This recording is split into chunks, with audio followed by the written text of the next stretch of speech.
ഇന്ത്യയുടെ ഒരു സ്വപ്ന പദ്ധതിയാണ് കഴിഞ്ഞ ദിവസം തകർന്നു വീണത്. 12 ഉപഗ്രഹങ്ങളുമായി സ്പേസിലേക്ക് വിക്ഷേപിച്ച ISROയുടെ PSLV C62 നമ്മുടെ ഡ്രീം പ്രൊജക്റ്റ് പരാജയപ്പെട്ടു. അപ്പോൾ അതൊരു വാർത്തയാണ്. എന്തുകൊണ്ട് പരാജയപ്പെട്ടു എന്നതിനെക്കുറിച്ചുള്ള വിശദീകരണം വരുന്നില്ല. പക്ഷേ ചില കേന്ദ്രങ്ങളെങ്കിലും ചില അന്താരാഷ്ട്ര തലത്തിലുള്ള ഗൂഢാലോചനയും അട്ടിമറിയും ഒക്കെ ഇതിൻ്റെ പിന്നിലുണ്ടാവാം എന്ന് സംശയിക്കുന്നുണ്ട്. ഈ വിഷയം നമ്മളോട് ഇന്ന് സംസാരിക്കാൻ വേണ്ടിയിട്ട് നമ്മുടെ ഫ്ലോറിലുള്ളത് മുതിർന്ന മാധ്യമ പ്രവർത്തകനായ പയനിയർ ദിനപത്രത്തിൻ്റെ ഏറ്റവും സീനിയർ കറസ്പോണ്ടൻ്റായിരുന്ന ഡൽഹി ഉൾപ്പെടെയുള്ള ദേശീയ രാഷ്ട്രീയവും ISRO പോലെയുള്ള നമ്മുടെ ശാസ്ത്ര സാങ്കേതിക രംഗത്തെ വികാസങ്ങളും പരിണാമങ്ങളും ഒക്കെ നോക്കിക്കണ്ടിട്ടുള്ള ശ്രീ കുമാർ ചെല്ലപ്പനാണ്. അദ്ദേഹം ഇന്ത്യ ലൈവിലേക്ക് വന്നത് വലിയ സന്തോഷകരമാണ്. നമുക്ക് നമ്മുടെ രാഷ്ട്രീയത്തിലും രാജ്യചരിത്രത്തിലും നടന്നിട്ടുള്ള അവിസ്മരണീയമായ എന്നാൽ ആളുകൾക്ക് അറിഞ്ഞുകൂടാത്ത ഒരുപാട് സംഭവങ്ങളുടെ വിവരങ്ങളുടെ ഒരു അക്ഷയ നിധിയാണ് ശ്രീ കുമാർ ചെല്ലപ്പൻ. അദ്ദേഹത്തിനെ ഞാൻ പ്രേക്ഷകർക്ക് വേണ്ടി ഹൃദയപൂർവ്വം സ്വാഗതം ചെയ്യുന്നു. താങ്ക്സ് സുനിൽ. ഞാൻ ആദ്യമേ തന്നെ ഈ വിഷയം പറഞ്ഞു. നമ്മൾ വലിയ സ്വപ്നം പോലെ കരുതിയിരുന്ന ഒരു പദ്ധതിയാണ് ഈ നമ്മുടെ PSLV C62. അത് വിജയിക്കും എന്ന് കരുതിയിരുന്നപ്പോൾ പെട്ടെന്ന് തകർന്നുപോയി. അപ്പോൾ ആ ISROയുടെ ചെയർമാൻ്റെ മുഖത്തെ ഒരു സംഘർഷം ഞാൻ കണ്ടു. അത് പരാജയപ്പെട്ടു എന്ന് പറയുമ്പോൾ എന്തുകൊണ്ടാണ് അത് പരാജയപ്പെട്ടതെന്ന് വരുന്നില്ല. മാത്രമല്ല ഈ നമ്മൾ നോക്കുമ്പോൾ റോക്കറ്റ് വിടൽ മാത്രമല്ല ഈ പരിപാടി. നമ്മുടെ ഓരോ റോക്കറ്റും മിസൈലും കൂടിയാണ്. നമ്മുടെ ആയുധശേഷി കാണിക്കൽ കൂടിയാണ്. അല്ലെങ്കിൽ ബഹിരാകാശത്തും നമ്മുടെ മേധാവിത്വം ഉറപ്പിക്കൽ കൂടിയാണ് നമ്മുടെ ഈ പദ്ധതികളെല്ലാം. അപ്പോൾ അതിൻ്റെ ഒരു ആകസ്മികമായ ഒരു പരാജയം അങ്ങ് ശ്രദ്ധിച്ചില്ലേ? ശ്രദ്ധിച്ചു സുനിൽ. അത് ഈ PSLV C62 മിഷനിൽ 12 സാറ്റലൈറ്റ് അങ്ങ് പറഞ്ഞുല്ലോ, 12 സാറ്റലൈറ്റ്സ് ഉണ്ടായിരുന്നു, 12 പേലോഡ് എന്ന് പറയും. ഇപ്പോൾ ഇത് തകർന്നു വീണതു അതിന് 9 മാസം മുമ്പ് കഴിഞ്ഞ മെയ് മാസത്തിൽ ഒരു PSLV C61 മിഷൻ ഉണ്ടായിരുന്നു. അതും ഇതേപോലെ തകർന്നു വീണു.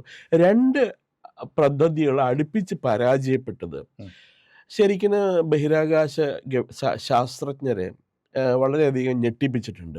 ബഹിരാകാശ ശാസ്ത്രജ്ഞരെ മാത്രമല്ല സാധാരണക്കാരനും ഇതെന്താ ഇത് 2 ഇന്ത്യയുടെ 2 PSLV മിഷൻ രണ്ടും തകരാറാവാൻ കാരണം എന്താണ് എന്ന് ആൾക്കാർ കുറച്ചായിട്ട് നമുക്ക് വിജയങ്ങൾ മാത്രമേ ഉണ്ടായിരുന്നുള്ളൂ. അത് മാത്രമല്ല ഇത് 62ാമത്തെ മിഷൻ.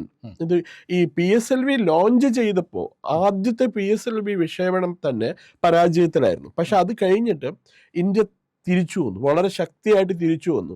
ഈ PSLV എന്ന് പറയുന്ന പോളാർ സാറ്റലൈറ്റ് ലോഞ്ച് വെഹിക്കിൾ എന്നാണ് അതിൻ്റെ ഫുൾ നെയിം. അത് ഇന്ത്യയുടെ ഏറ്റവും വിശ്വസിക്കാവുന്ന വാർ ഹോഴ്സ് എന്നോ അല്ലെങ്കിൽ വർക്ക് ഹോഴ്സ് എന്നോ ട്രസ്റ്റഡ് വർക്ക് ഹോഴ്സ് എന്നൊക്കെയാണ് വിശ്വസനീയമായ ഇത് വാഹനമാണ്. അതെ, നാസയിലെ ബഹിരാകാശ പേടകങ്ങൾ വരെ ഈ PSLV ഉപയോഗിച്ച് അമേരിക്ക നമ്മുടെ ഈ PSLV വഴി അവരുടെ സാറ്റലൈറ്റ്സ് വിക്ഷേപിച്ചിട്ടുണ്ട്. അമേരിക്ക മാത്രമല്ല, ഫ്രാൻസ്, റഷ്യ, ഇപ്പോൾ പല രാജ്യങ്ങളും ഒരു തവണ 100ഓളം സാറ്റലൈറ്റ് ഒന്നിച്ചു കൊണ്ട് വിട്ടിട്ടുണ്ടായിരുന്നു. അതും പല പല ഓർബിറ്റുകളിലായിട്ട്. അത് ഒരു ഭൂമിയിൽ നിന്ന് കൺട്രോൾ ചെയ്യുന്ന സാങ്കേതിക വിദ്യ ഉപയോഗിച്ചിട്ട്. അപ്പം ഇതിൽ ആദ്യം നമ്മൾ ശ്രദ്ധിക്കേണ്ടത് ഈ സാറ്റലൈറ്റിൽ ഈ PSLVയിൽ ഉണ്ടായിരുന്ന ഒരു satellite defence research and development ഓർഗനൈസേഷൻ്റെ ഒരു സാറ്റലൈറ്റ് ആയിരുന്നു. DRDOയുടെ അന്വേഷ് എന്നൊക്കെ പറഞ്ഞൊരു സാറ്റലൈറ്റാണ്, ഞാൻ പേര് മറന്നുപോയത്. ആ സാറ്റലൈറ്റ് തന്ത്രപ്രധാനമായ ആവശ്യങ്ങൾക്കുള്ള ഒരു സാറ്റലൈറ്റ് ആയിരുന്നു. 24 മണിക്കൂറും നമ്മുടെ അതിർത്തികൾ സംരക്ഷിക്കാനായിട്ട് അതിർത്തിയിലെ ഓരോ സർവൈലൻസ് നടത്തി വിവരം ഭൂമിയിലേക്ക് അപ്പോൾ റിയൽ ടൈം ആയിട്ട് അയച്ചുകൊണ്ടിരുന്നു. അതൊന്ന്. ഇതിന് മുമ്പിലത്തെ സാറ്റലൈറ്റ് PSLV കഴിഞ്ഞ മെയ് മാസത്തിൽ തകർന്നില്ല. അതിനകത്തും ഈ പറഞ്ഞ പോലെ ഒരു എർത്ത് ഒബ്സർവേഷൻ സാറ്റലൈറ്റ് ഉണ്ടായിരുന്നു. ഇതേ ആവശ്യത്തിന് വേണ്ടിയിട്ടുള്ള എർത്ത് ഒബ്സർവേഷൻ സാറ്റലൈറ്റ്. അപ്പോൾ നമ്മൾ ഇതിനു മുമ്പ് വിക്ഷേപിച്ച എർത്ത് ഒബ്സർവേഷൻ സാറ്റലൈറ്റ് അതല്ലെങ്കിൽ റിമോട്ട് സെൻസിങ് സാറ്റലൈറ്റ് അത് ഉപയോഗിച്ചിട്ടാണ് നമ്മൾ അതിൽ നിന്ന് കിട്ടിയ ഇൻഫർമേഷൻ ഉപയോഗിച്ചിട്ടാണ് നമ്മൾ അടുത്ത കാലത്തുള്ള ഓപ്പറേഷൻ സിന്ദൂർ വരെ പ്ലാൻ ചെയ്തിരുന്നത്. അതൊന്ന് അപ്പൊ അതുകൊണ്ടാണ് അത് വളരെ സൈനിക ആവശ്യങ്ങൾക്ക് വരെ ഉപയോഗിക്കാവുന്ന തന്ത്രപ്രധാനമായ ആവശ്യങ്ങൾക്ക് ഉപയോഗിക്കാവുന്ന ഉപഗ്രഹങ്ങളാണ് എന്ന് നമ്മൾ പറയുന്നത്. അപ്പൊ അതിന്റെ 2 അഡ്വാൻസ്ഡ് വേർഷൻ ആയിരുന്നു ഈ C60. അത് തകർന്നു വീണു. അത് ഒരു എന്താ പറയണേ, സംശയങ്ങൾക്ക് പല സംശയങ്ങൾക്ക് ഇടം നൽകിയിട്ടുണ്ട്. പിന്നെ അത് മാത്രമല്ല, ഇതിനകത്ത് ഒരു സാറ്റലൈറ്റിന്റെ പ്രത്യേകത, ഒരു പേലോഡിന്റെ പ്രത്യേകത, ഇന്ത്യൻ നിർമ്മിത ഒരു സ്റ്റാർട്ടപ്പ് കമ്പനിയാണ് അത് ചെയ്തത്. അത് ഈ ഭൂമിയിൽ നിന്ന് നമ്മളെ സാറ്റലൈറ്റ് ബഹിരാകാശത്തേക്ക് വിടുന്നു. അത് ഭ്രമണപഥത്തിൽ എത്തിയിട്ട് നമ്മൾ തന്നെ വിക്ഷേപിച്ച വേറെ ഏതെങ്കിലും സാറ്റലൈറ്റിന്റെ ബാറ്ററി വീക്ക് ആവുകയാണ്, ദുർബലമാവുകയാണെങ്കിൽ റീചാർജ് ചെയ്യാൻ, റീപ്ലേസ് ചെയ്യല്ല, റീചാർജ് ചെയ്യാം. ഇപ്പൊ ഉദാഹരണത്തിന് നമ്മുടെ യുദ്ധവിമാനങ്ങൾക്ക് ഇന്ത്യൻ എയർഫോഴ്സിന് ഒരു പ്രത്യേക കഴിവുണ്ട്, മിഡ് എയർ റീഫ്യൂവലിംഗ് എന്ന് പറയും. ഇപ്പോൾ യുദ്ധവിമാനങ്ങളുടെ അത്രയും മണിക്കൂറിനുള്ളിൽ തിരിച്ചു വരണം എന്നുണ്ടല്ലോ, അതിന്റെ ആവശ്യമില്ല.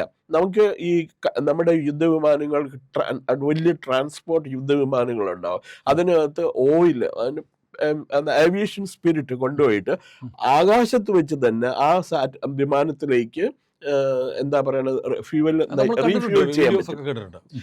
അപ്പൊ അതേപോലെ ഒരു സാങ്കേതിക വിദ്യ നമ്മൾ വികസിപ്പിച്ചെടുത്ത് അത് പരിശോധനയ്ക്ക് കൊണ്ടുപോയ ഒരു സാറ്റലൈറ്റ് കൂടിയാണ് അതിനകത്തുണ്ടായിരുന്നത്.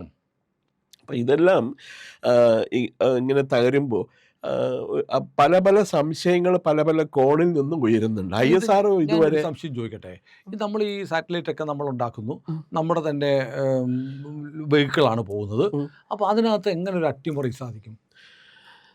ഞാനത് എന്നെക്കായി നന്നായിട്ട് സുനിൽ അറിയാം, ഞാനത് പറയിപ്പിക്കരുത്. നമ്മുടെ പ്രേക്ഷകർ അറിയണല്ലോ. പലപ്പോഴും എത്രയോ പേര് ഇപ്പൊ ഒരു ഉപഗ്രഹം, അതല്ലെങ്കിൽ ഒരു ഉപഗ്രഹം ഫാബ്രിക്കേറ്റ് ചെയ്യുമ്പോൾ അതിൽ എത്ര പേര് വർക്ക് ചെയ്യുന്നുണ്ടെന്ന് അറിയില്ലേ. ഒരു സാറ്റലൈറ്റ് ലോഞ്ച് വെഹിക്കിൾ PSLV, അല്ലെങ്കിൽ geosynchronous satellite launch vehicle GSLV, ഇതെല്ലാം ഫാബ്രിക്കേറ്റ് ചെയ്യുന്ന ഒരു 1 man അല്ലെങ്കിൽ 2 man ആർമി ആയിരിക്കില്ല, 500-1000 പേരുണ്ടാവും. എത്രയോ ഘടകങ്ങളുണ്ടാവും, എത്രയോ ഒരു ഡിഫോൾട്ട് വന്നാൽ മതി. ഇപ്പൊ ഇവര് പറഞ്ഞത് ഇന്നലത്തെ ഇതനുസരിച്ചിട്ട് ISROയുടെ ചെയർമാൻ പറഞ്ഞത് അങ്ങ് കേട്ടില്ലേ, 3ാമത്തെ സ്റ്റേജ് വരെ കത്തി, 3ാമത്തെ സ്റ്റേജിൽ കത്തി തീർന്ന് 4ാമത്തെ സ്റ്റേജിൽ കത്തുന്നതിന് മുമ്പാണ് ഇത് തകർന്ന് കൺട്രോൾ നഷ്ടപ്പെട്ടു പോയത്. ഇത് തന്നെയായിരുന്നു കഴിഞ്ഞ തവണ മെയ് മാസത്തിൽ. അതെ, അപ്പോ എന്തും ആവാം, വേണമെങ്കിലും ഹ്യൂമൻ എറർ ആവാം. നമ്മൾ ഒന്ന് പരാജയപ്പെടുമ്പോൾ അതിൽ നിന്ന് നമ്മൾ പാഠം പഠിക്കും. വളരെ നമുക്ക് സുനിലിനെ അറിയില്ലേ, ഈ എന്താ ഇന്ത്യൻ സ്പേസ് റിസർച്ച് ഓർഗനൈസേഷൻ തുടങ്ങാനായിട്ട് റഷ്യക്കാര് അന്ന് സോവിയറ്റ് യൂണിയൻ ആയിരുന്നു, അന്ന് അവർ കുറച്ച് ഹെൽപ്പ് ചെയ്തു. തുമ്പയില് റോക്കറ്റിൽ സൈക്കിളിലൊക്കെ വെച്ചുകൊണ്ട്. അപ്പൊ അങ്ങനെ ഒരു ഹംബിൾ ബിഗിനിങ്സ് ആണ്, കുറച്ച് റഷ്യൻ സഹായമൊക്കെ ഉണ്ടായിരുന്നു. പക്ഷേ അത് കഴിഞ്ഞതിന് ശേഷം ഇന്ത്യയിലെ ബഹിരാകാശ ഗവേഷണം, ഇന്ത്യയിലെ ശാസ്ത്രജ്ഞർ സ്വയം വർക്കൗട്ട് ചെയ്ത്, സ്വയം ഡെവലപ്പ് ചെയ്ത സാങ്കേതിക വിദ്യ ഉപയോഗിച്ചിട്ടാണ് ഇത് നടന്നത്. ഇപ്പൊ നമ്മുടെ ക്രയോജനിക് ടെക്നോളജി ഒന്നും തരില്ലായിരുന്നു, ക്രയോജനിക് ടെക്നോളജി. എന്നിട്ട് ക്രയോജനിക് ടെക്നോളജി നമ്മൾ വികസിപ്പിച്ചുകൊണ്ടിരിക്കുന്നപ്പോൾ അത് സബോട്ടേജ് ചെയ്യാൻ, അത് അട്ടിമറിക്കാൻ വേണ്ടിയിട്ടാണ് അന്നത്തെ ISRO ചാരക്കേസൊക്കെ നടന്നത്. ഓർമ്മയില്ലേ, നമ്പിനാരായണന്റെ. അപ്പോൾ അതുപോലെ പല പദ്ധതികളും അട്ടിമറിക്കാൻ ശ്രമിച്ചിട്ടുണ്ട്. നമുക്ക് വിദേശത്ത് നിന്നും സാങ്കേതിക വിദ്യ കിട്ടാതിരിക്കാനായിട്ടുള്ള എല്ലാ മാർഗങ്ങളും അമേരിക്ക ഉൾപ്പെടെയുള്ളവർ ശ്രമിച്ചിട്ടുണ്ട്. അമേരിക്ക ആണെങ്കിലും ഫ്രാൻസ് ആണെങ്കിലും, പിന്നെ കുറെ കൂടി കൺസിസ്റ്റന്റ് ആയിട്ട് നമ്മളെ ഹെൽപ്പ് ചെയ്ത റഷ്യയാണ്. റഷ്യ മാത്രമേ ഉള്ളൂ കുറച്ചെങ്കിലും നമ്മളെ സഹായിച്ചിട്ടുണ്ട്. അതെ, തീർച്ചയായിട്ടും. അവരാണ് നമുക്ക് ക്രയോജനിക്കിന്റെ 7 എഞ്ചിൻ നമുക്ക് തരികയുണ്ടായി. അവര് ഈ ക്രയോജനിക് ടെക്നോളജി കൈകാര്യം തരില്ല അവര് നമുക്ക്. അവര് പറഞ്ഞു അന്ന് ഈ ഒരു എന്താണ് MTCR, missile transfer control regime എന്നൊക്കെ പറഞ്ഞ ഒരു സിസ്റ്റം ഉണ്ടായിരുന്നു. അതായത് ഈ മിസൈൽ ടെക്നോളജി വികസിപ്പിച്ചിട്ടുള്ള രാജ്യങ്ങൾ മറ്റുള്ള രാജ്യങ്ങൾക്ക് മിസൈൽ ടെക്നോളജി കൊടുക്കരുതെന്ന് പറഞ്ഞു. അപ്പൊ ഈ ക്രയോജനിക് എഞ്ചിൻ എന്ന് പറയുന്ന മിസൈൽ ടെക്നോളജിയുടെ ഭാഗമാണ്. സുനിൽ നേരത്തെ പറഞ്ഞല്ലോ, ഈ PSLV ആണെങ്കിലും GSLV ആണെങ്കിലും മിസൈലായിട്ട് ഉപയോഗിക്കാവുന്നതാണ്. ഇന്റർമീഡിയറ്റ് റേഞ്ച് മിസൈലോ അല്ലെങ്കിൽ ഇന്റർ കോണ്ടിനെന്റൽ ബാലിസ്റ്റിക് മിസൈലൊക്കെ ആക്കിയിട്ട് ഉപയോഗിക്കാവുന്നതാണ്. അപ്പൊ അതിന്റെ പേരിൽ അവര് നമുക്ക് സാങ്കേതിക വിദ്യ തടഞ്ഞു വെച്ചിരുന്നു. എന്നിട്ടും ഇന്ത്യൻ ശാസ്ത്രജ്ഞര് വളരെ ബുദ്ധിമുട്ടി, വളരെ കഷ്ടപ്പെട്ടിട്ട് ഈ സാങ്കേതിക വിദ്യ പെർഫെക്റ്റ് ചെയ്തു, സ്റ്റാൻഡേർഡൈസ് ചെയ്ത് എടുത്തു എന്നുള്ളതാണ് ഒരു വലിയ കാര്യം. അപ്പോൾ ഇതിനകത്ത് അട്ടിമറി ഒക്കെ ഉണ്ടാവാം. നമുക്ക് ഒന്നും ഓഫ് ഹാൻഡ് ആയിട്ട് പറയാൻ പറ്റില്ല. റിപ്പോർട്ടിംഗ് അവരുടെ ഈ ഇപ്പോൾ ഒരു എൻക്വയറി കമ്മീഷനെ അവർ അപ്പോയിന്റ് ചെയ്തിട്ടുണ്ട്. മെയ് മാസത്തിൽ നടന്ന തകർച്ചയെ പറ്റി പഠിക്കാനും ഇനി ഇപ്പോഴത്തെ തകർച്ചയെ പറ്റി പഠിക്കാനായിട്ട് അവരുടെ റിപ്പോർട്ട് വന്നാലേ നമുക്ക് എന്തെങ്കിലും കാരണം നമുക്ക് പിൻ പോയിന്റ് ചെയ്യാൻ പറ്റുള്ളൂ. അല്ല, ഈ രണ്ട് വിക്ഷേപണങ്ങളും ഈ സൈനിക ആവശ്യത്തിനോട് ഉപകാരപ്പെടുന്ന സാറ്റലൈറ്റ്സ് ഉണ്ടായിരുന്നത് കൊണ്ടായിരിക്കാം എന്ന് സംശയിക്കാം. അത് തീർച്ചയായിട്ടും അബ്സല്യൂട്ട്ലി റൈറ്റ്. അതാണ് പോയെന്ന് തോന്നുന്നു. അപ്പം ഞാൻ ചോദിക്കുന്നത്, ഇപ്പോൾ നമ്മളിപ്പോൾ ISRO പോലെയുള്ള സ്ഥാപനങ്ങൾക്ക് അതീവ സുരക്ഷ പാലിക്കുന്ന സ്ഥാപനങ്ങളാണെന്നുള്ള വയ്പ്. അപ്പം നമ്മളിപ്പോൾ അങ്ങനെ പറയുമ്പോൾ നമ്മുടെ കൊച്ചിൻ ഷിപ്പ് യാർഡിൽ നമ്മുടെ വിമാനവാഹി കപ്പൽ നിർമ്മിച്ചുകൊണ്ടിരിക്കുമ്പോൾ അതിൻ്റെ ഹാർഡ് ഡിസ്ക് ഒക്കെ അടിച്ചുകൊണ്ട് പോയിട്ടുണ്ട്. അവിടെ ചാരന്മാർ വന്നിട്ട് അഫ്ഗാനിസ്ഥാനിയായ ഒരാളെ പിടിച്ചിട്ടുണ്ട്. ഇങ്ങനെ കുറേ സംഭവങ്ങൾ വന്നിട്ടുണ്ട്. അപ്പോൾ ISROയിലും ചിലപ്പോൾ നുഴഞ്ഞുകയറ്റക്കാരുണ്ടാവാം. അതല്ലെങ്കിൽ റിമോട്ടായിട്ട് ഇത്തരം കാര്യങ്ങൾ ആക്സസ് ചെയ്യാൻ പറ്റുന്ന വല്ലതും ഉണ്ടോ? റിമോട്ടായിട്ട് ആക്സസ് ചെയ്യാൻ പറ്റുമെന്ന് എനിക്ക് തോന്നണില്ല. അതിനുള്ള ഒരു സാഹചര്യം നിലവിലില്ല. ഇപ്പൊ മനുഷ്യർ തന്നെ ഉള്ളപ്പോൾ പിന്നെ എന്തിനാ ഇപ്പൊ അവിടെ കോൺട്രാക്ട് വർക്കേഴ്സ് ആയിട്ട് വന്ന് നുഴഞ്ഞു കയറുന്ന ആൾക്കാരുണ്ടല്ലോ. ഈ ബംഗ്ലാദേശുകാർ കണ്ടുപോകാനും പേരുണ്ട്, റോഹിംഗ്യ മുസ്ലിംസ് കണ്ടുപോകാനും പേരുണ്ട്. നമുക്കറിയാൻ പാടില്ല ഇവരൊക്കെ ബംഗാളിന്നോ ആസാമിന്നോ വന്ന്. ഇപ്പൊ ആരോട് ചോദിച്ചില്ല, ഇപ്പൊ ഞങ്ങളുടെ നാട്ടില് പെരുമ്പാവൂരില് 1,00,000-ലധികം ബംഗ്ലാദേശികളുണ്ട്. അപ്പൊ ഞാൻ വളരെ കുറച്ചാണ് പറയുന്നത്. പക്ഷെ പെരുമ്പാവൂർ ബിസിനസ് ചെയ്യുന്ന ആൾക്കാർ പറയുന്നത് 1,00,000 ഒന്നും അല്ല, 2,00,000 ഉണ്ടെന്നാണ് ബംഗ്ലാദേശികൾ. അവിടെ നിന്ന് ഏത് ബംഗാളിന്റെ അടുത്ത് ചോദിച്ചോ അവര് പറയും മൂർഷിദാബാദിൽ നിന്നാണ്. ഈ മൂർഷിദാബാദ് ബംഗ്ലാദേശിലേക്ക് നടന്നു പോകുന്ന ദൂരേ ഉള്ളൂ. അപ്പൊ അങ്ങനെയുള്ളവർ വന്ന് കോൺട്രാക്ട് വർക്കേഴ്സ്, കൂലി വർക്കേഴ്സ് ഒക്കെ ആയിട്ട് കയറും.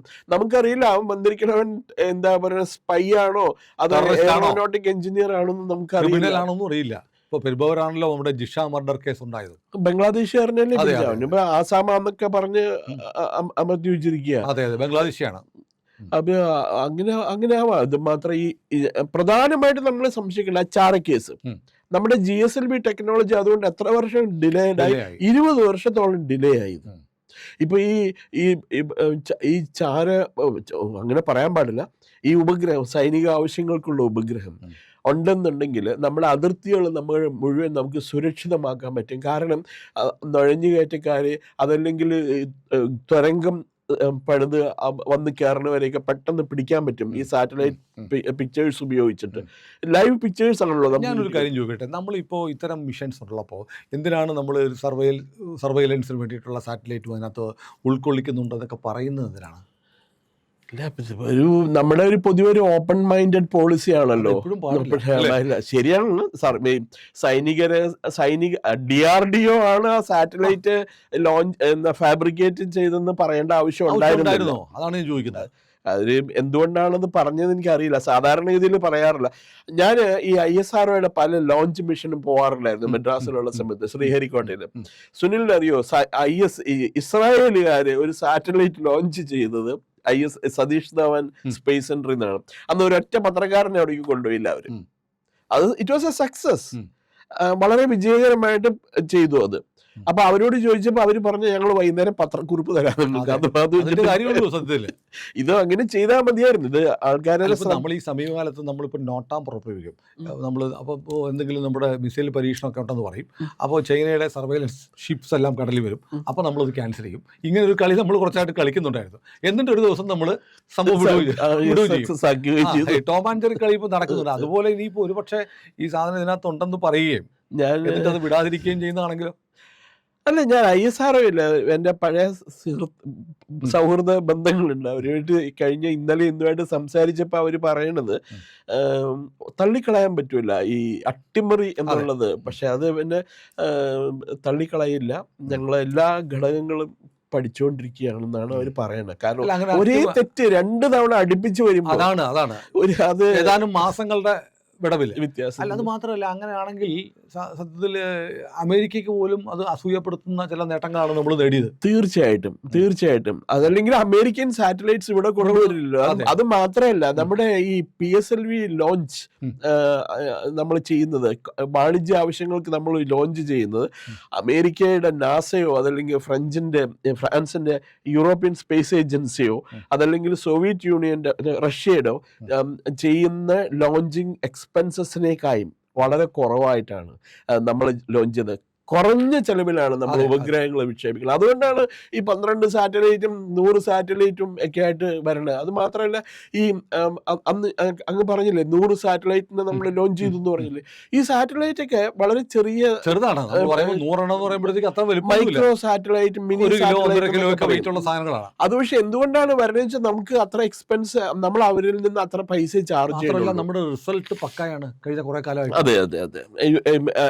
ISROയുടെ ഇപ്പൊ ഈ PSLVയുടെ മാൻ റേറ്റിംഗ് എന്നൊക്കെ പറയേ, ഇതിപ്പോ നമ്മൾ ഇത്ര മിഷൻ ലോഞ്ച് ചെയ്തിട്ടുണ്ടെങ്കിൽ അതിന്റെ എല്ലാം 100% സക്സസ് ആണെങ്കിൽ 100% മാൻ റേറ്റഡ് എന്നാണ് പറയുന്നത്. ഇപ്പൊ ഇത് കഷ്ടി 90% അടുത്ത് മാൻ റേറ്റിംഗ് ആയിട്ടുള്ളൂ. നമ്മുടെ ഈ ഇത് ഈ 2 കുറഞ്ഞതോടുകൂടി 2 നഷ്ടപ്പെട്ടു. അതെ. പിന്നെ വേറെ ഒന്നുള്ളത്, നമുക്കൊരു നാവിഗേഷൻ സിസ്റ്റം ഉണ്ട്. ഇപ്പൊ GPS എന്ന് പറയുന്നത് അറിയില്ല, ഗ്ലോബൽ നാവിക്. ഈ നാവിക്കിന് 9 സാറ്റലൈറ്റ്സ് എന്തോറ്റ വേണം. ഇപ്പൊ അത് ഒരു സാറ്റലൈറ്റ് വിട്ട് അടുത്ത സാറ്റലൈറ്റ് ലോഞ്ച് ചെയ്യുമ്പോഴത്തേക്കും ഈ സാറ്റലൈറ്റിന്റെ കാലാവധി തീർന്നിട്ടുണ്ടാവും. അപ്പോൾ വേറൊരു സാറ്റലൈറ്റ് ഉടനെ ലോഞ്ച് ചെയ്യണം. അപ്പൊ അങ്ങനെ സാങ്കേതികമായിട്ടൊരു ചെറിയ പ്രശ്നമുണ്ട്. നമുക്ക് ലോഞ്ച് ഫെസിലിറ്റി ഉള്ളത് സതീഷ് ധാവൻ സ്പേസ് സെന്ററിൽ 2 ഉള്ളൂ, ലോഞ്ച് പാഡേ ഉള്ളൂ. അത് ഫുള്ളി ആയിട്ട് നമ്മളേക്ക് അത് ഉപയോഗിച്ചാൽ കൂടി ഈ നമ്മുടെ stars constellation of the satellite, അതായത് ഫ്ലീറ്റ് ഓഫ് സാറ്റലൈറ്റ്സ്, നമുക്കൊരു ലിമിറ്റ് വിട്ടിട്ട് പോകാൻ പറ്റൂല.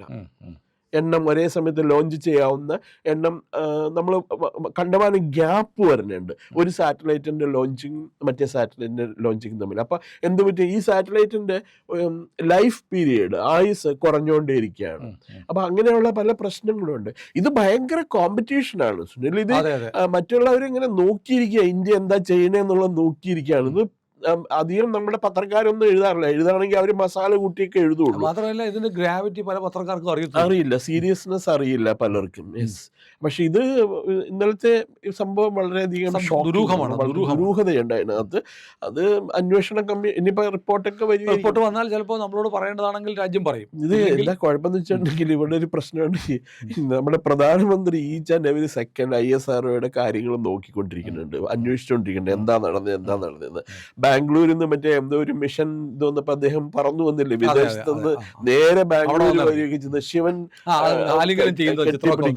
അയാൾ പൊട്ടിക്കരഞ്ഞു പോയി ISRO ചെയർമാൻ. അപ്പൊ it so happens, don't worry എന്നൊക്കെ പറഞ്ഞിട്ടാ മൂപ്പര് പോയത്. അപ്പൊ അത്രമാത്രം ഗൗരവത്തോടു കൂടി എടുക്കുന്നുണ്ട് ഇഷ്യൂ അവർ. എന്തായാലും നമ്മുടെ LOP ഇതൊന്നും പറഞ്ഞിട്ടില്ല. അദ്ദേഹം അടുത്ത ട്രിപ്പ് വിയറ്റ്നാമിൽ പോയിരിക്കുക, രാഹുൽ ഗാന്ധി. അതുകൊണ്ട് അദ്ദേഹത്തിന് നമ്മുടെ റോക്കറ്റ് വിട്ടാലെന്ത്, അത് വീണാലെന്ത്. സക്സസ് ആയാൽ മോദിക്ക് കുറ്റം, ആയില്ലെങ്കിലും മോദിക്ക് കുറ്റം. ആയാല് രാജ്യത്ത് വേറെ എന്തെല്ലാം പ്രശ്നങ്ങളുണ്ട്. അപ്പോ PSLV വിട്ട് കളിക്കുകയാണോ എന്ന് പറയാം. വേറൊരു കാര്യം അദ്ദേഹം പറഞ്ഞറിയില്ലേ, നമുക്ക് എന്തിനാ ഇത്രയും പട്ടാളക്കാര്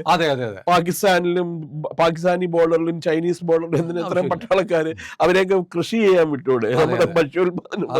അവരെന്തിനാ, യുദ്ധം ഉള്ളപ്പോ മതിയല്ലോ പട്ടാളക്കാര്. ഏതായാലും നമ്മൾ തമാശയായിട്ടാണ് നമ്മൾ പറഞ്ഞെങ്കിലും അത് ഒരു റിയാലിറ്റിയാണ്. അപ്പോൾ ഏതായാലും ISROയുടെ ഈ പരാജയം നമ്മുടെ കണ്ണ് തുറപ്പിക്കേണ്ടതാണ്. അത് വേണ്ട തരത്തിൽ അന്വേഷിച്ച് അതിലൂടെ ഉണ്ടായ ഡാമേജ് പരിഹരിക്കാനുള്ള നടപടികൾ സർക്കാർ എടുക്കുമെന്ന് നമുക്ക് കരുതാം. തീർച്ചയായിട്ടും. കാരണം പരാജയങ്ങളിൽ നിന്നാണ് ISRO വിജയങ്ങളിലേക്ക് പറന്നുയർന്നിട്ടുള്ളത്. ഒരിക്കലും പരാജയം അവർക്ക് ഈ പറഞ്ഞ പോലെ വിദേശ സാങ്കേതിക വിദ്യ ഒന്നും ഇല്ലാതെ ഇത്രയൊക്കെ ആക്കാൻ കഴിഞ്ഞെങ്കിൽ ഗഗനിയാണ് ഇപ്പൊ പ്ലാൻ ചെയ്തുകൊണ്ടിരിക്കുകയാണ്. നമ്മുടെ ചന്ദ്രയാൻ മനുഷ്യനെ നമ്മൾ എത്തിക്കാൻ പോവാണ് അതെ സ്പേസിൽ. അതെ അതെ ചന്ദ്രയാനിലേക്കോ അതല്ലെങ്കിൽ റഷ്യൻ സ്പേസ് ഏജൻസിക്കോ യൂറോപ്യൻ സ്പേസ് ഏജൻസിക്കോ എത്താത്ത സ്ഥലത്താണ് ഇന്ത്യയുടെ വെഹിക്കിൾ പോയി അവിടെ ഇത് സ്പേസ് ക്രാഫ്റ്റ് ഡ്രോപ്പ് ചെയ്തതും അവിടെ വെള്ളം ഒക്കെ കണ്ടുപിടിച്ചതും ഒക്കെ അതിനെപ്പറ്റി. അപ്പോൾ സാധിക്കും. India will do that. Aditya first time ആണല്ലോ അതെ അതെ അതെ ഫസ്റ്റ് ടൈമാണ്. സൗരയൂഥത്തിന് പുറത്തേക്ക് സൂര്യന്റെ അടുത്തേക്ക് അത് റിസൾട്ട് തന്നു തുടങ്ങിയിട്ടുണ്ട്. പക്ഷെ അവർ പുറത്തധികം അതിനെ കുറിച്ച് വിട്ടിട്ടില്ല. പക്ഷെ റിസൾട്ട് അവർക്ക് റിസൾട്ട് കിട്ടുന്നുണ്ട്. പ്രിയപ്പെട്ട പ്രേക്ഷകരെ, നിങ്ങൾക്ക് ഒരുപാട് പുതിയ കാര്യങ്ങൾ നമ്മുടെ പുതിയ അതിഥിയിൽ നിന്ന് കിട്ടിയിരിക്കുന്നു വരുന്നു. ശ്രീ കുമാർ ചെല്ലപ്പൻ സാർ വളരെ സീനിയറായ ജേർണലിസ്റ്റാണ്. നമ്മുടെ രാജ്യത്തെ വളരെ പ്രധാനപ്പെട്ട ഒരുപാട് വാർത്തകളുമായി ബന്ധപ്പെട്ടു ദീർഘകാലം ഇംഗ്ലീഷ് ദിനപത്രത്തിൽ പ്രവർത്തിച്ച പാരമ്പര്യമുണ്ട്. അദ്ദേഹം നമ്മളോടൊപ്പം ഇനിയും ഉണ്ടാവും. ഇന്ത്യ ലൈവിനൊപ്പം സഞ്ചരിക്കുക. നമ്മുടെ ചാനൽ സബ്സ്ക്രൈബ് ചെയ്യാനും മറക്കാതിരിക്കുക.